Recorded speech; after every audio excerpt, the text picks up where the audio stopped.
while Emerson looks to be in, Wijnaldum is obviously certainly out. He already posed in the PSG jersey, so that's done and dusted. And as you and I were talking about this right before we started, unfortunately, I think we're going to land on nuance and agreeableness, or amendable conversation, which is obviously not what the hot take people want, but hopefully that's what our podcast listeners are here for. So Wijnaldum, it's a 3-year deal to PSG worth potentially double the terms that he'd already agreed with Barcelona, which was reported at 8.6 million euros after tax, which means Barca were offering around 5 million or so for the player, which, looking at the wage bill, would actually put him right around what Georginio Dest makes and around 4 to 5 million less than what Pjanic and Coutinho make. And so, not to say that was fair, it's not fair what they offered him in conjunction with the rest of the wage bill. But Levon, what I've been happy with so far this offseason, you can speak about what the expectations for Laporte were. You can talk about who they expected to bring in, or how difficult it will be to sell players.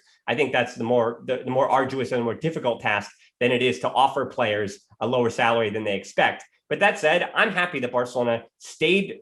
They rested on their laurels. They said, hey, we're only going to offer this much for this kind of position. You're coming in to be a rotation midfielder or a normal starter, and this is what we're going to value that position in this role at. And they held the line on that, and he chose to go to PSG for double more. And I think that Barcelona made the right decision. Whether or not he would have been good or bad for Barcelona now, I think is irrelevant. I mean, that's an easy way to get out of the hot take, whether or not Wijnaldum would have fit at Barcelona. But yeah, I think it's irrelevant whether or not he would have fit, because Barcelona decided to do the thing that made the most sense financially for them. And that's not to bring in a player that, even if he could have helped the squad, but he would have, it might have looked bad in 3 years. It's again, a 3-year deal is what he wanted. So when he's 33, 34 years old, and he's getting paid what he wanted, 8 million? Yeah, 8.5 million, or that might even rise to 10 million euros for a 33-year-old midfielder. Then Barcelona are going to be back on the wrong side of it. So you got to break the bank sometimes, but he wasn't a player that I wanted to play, or that I felt comfortable with breaking the bank on. Yeah, I mostly agree. Look, Wijnaldum is not as bad as people make him out to be. Klopp loves him. Pochettino really wanted him. Apparently, Julian Nagelsmann at Bayern also wanted him. So that's 3 top coaches who want him, plus Koeman. So obviously, he has a lot of quality, and if you're willing to look and you're willing to consider teams that do not play in an idealized version of Pep Guardiola's Barcelona, then Wijnaldum is an extremely valuable player. The only question that I had regarding the transfer, when it was proposed and he was willing to come on low wages, was, he's 30 years old, and 30 years old in club years is like 40 years old. Mm-hmm. Because once you've played in a Jurgen Klopp team for 4 or 5 seasons, like, he really runs you into the ground. So we already saw the past season that he was not as efficient. He did not run as much. And would that translate to the seasons to come? If it does, then no matter what the price, we have done well to avoid it. However, if he plays close to his level of the last 3 seasons, then Paris Saint-Germain will have made an incredibly good signing that will improve their team.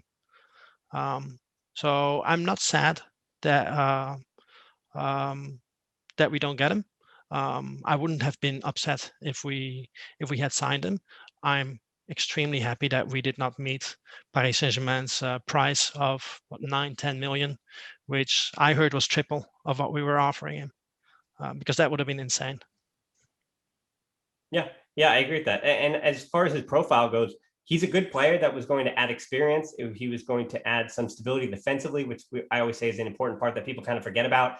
That buzzword term I like to use, rest defense. He's one of the better players in the world at that. You see it really shine with the Netherlands as well. The minute that, even when they have the ball, he's in the position to win the ball back. He's helpful at, again, ball possession, and that's the Klopp style. It comes along with that. I was a little concerned that just 22 goals and 237 appearances for Liverpool, you're not really going to get and 2 of those came against Barcelona, unfortunately. Right. So that's only 20 other goals that we didn't see him score for Liverpool. In almost 240 appearances. So you weren't going to get that scoring punch, and it is concerning that you're again, adding another midfielder along with, we'll see how much more you get out of Busquets. De Jong did a little bit of scoring, but it came in a different role. He has to play that role. He's not going to score as many goals from a deeper position as De Jong. And even look at the rest of them, that ES Moriba we're kind of uncertain. We'll see how much goal scoring he does throughout his career. He did have those 2 goals for Barcelona, the first team that being, but even for Barca B and the Juvenil Odds, he scored some golazos, but he doesn't really score a lot of goals. So he's not really a goal scoring midfielder with Wijnaldum. So I was concerned it was continuing to put pressure on the forward line to basically score everything as they have since 2015. Now, as far as we're basically replacing Wijnaldum midfielder with Pjanic going the other way, potentially with Coutinho most likely going the other way, even though you could argue that Pjanic is potentially worth not even more, but more likely to be able to find a way out than Coutinho, just due to wages, even though Pjanic makes, again, close to 10 million euros, or 8 million euros, which is insane. That said, now there are rumors of Fabian Ruiz, Mikel Moreno, who plays for Real Sociedad, had a really, really good year, and then a young Ajax midfielder in Ryan Gravenberch, who is a defensive midfielder who can score goals. He's going to be probably one of the top midfielders in the world in 3-4 years' time. But that said, I think for Gravenberch, not say it's a bit redundant, but there's quite a few players in Barcelona's own academy that they can look at to do 70 to 80% of what Gravenberch does at a very similar age. But do you think, Levon, that Barcelona is going to continue to kick up all the rocks they can on bringing another midfielder? It seems like that's the goal. But the names that I said in Ruiz and Moreno and Gravenberch, I mean, those are some of the easiest rumor names you can throw out there, right? Those are the ones that are always attached to rumors year in and year out, and they seem to never really come to fruition. I haven't heard any name that I would get excited about. Gundogan of Manchester City is another midfielder that we were linked with.